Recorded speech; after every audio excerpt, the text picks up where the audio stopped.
right, venerable global news titan Reuters putting out a policy decision this week where they decided to go back through their electronic archive and remove all references to the Queen, or Queen with a small q, that is, Queen Elizabeth II, 90-year-old of the Great Kingdom of the United Kingdom. Well, this is great, but then they ran the bots, they ran the software, and what happened is that a whole lot of stories which actually related to bees got affected. Let me read you an example. With its highly evolved social structure of tens of thousands of worker bees, all of which are commanded by Queen Elizabeth. That's not bad. Or you have this one, wait for it. Queen Elizabeth has 10 times the lifespan of the worker bees and lays up to 2,000 eggs per day. Despite having tiny brains, her subjects learn to associate a flower's color, shape and scent with food, which increases its foraging ability. Very nice. Hey, McDonald's has got a new strategy this week. Remember the old one was, I'm loving it. Well, the new one apparently is called, or is, the simpler the better. But I don't know, I mean, what are they referring to? Are they referring to the menu? Or maybe it's the staff, the people that serve you the food? I think, you know what, I think it's the customers. Yes, the simpler the better. Thank you.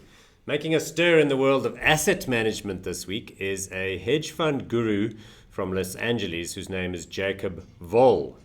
He's switching his clients apparently out of a largely long value-oriented fund approach, which he popularized sometime back in the last 5 years, and putting them all into managed futures, which is basically where you take derivatives and you add on a whole lot of gearing and everybody gets very excited. Here's the problem. Jacob Goll is currently, right now, 18 years old. A hedge fund manager of 18 who's changing his gearing strategy because why? The last time the market had a serious bear collapse, the boy was only 10 years old. Now he's 18, he's moving his clients into geared positions. I mean, what could possibly go wrong?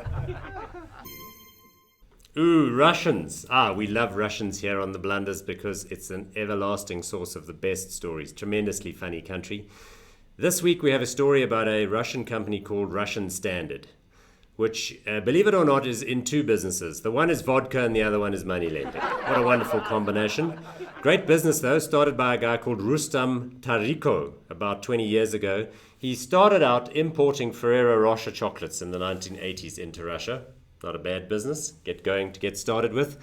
He launches premium vodka. Russian Standard sells like hotcakes.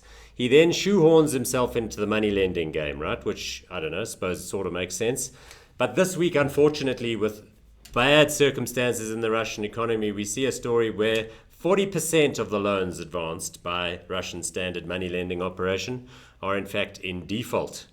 So, I don't know. I mean, what is the slogan involved here? Extend, pretend, and get flattened? Perhaps we could fix the problem by supplying every borrower with a free bottle of vodka and a box of Ferrero Rochers.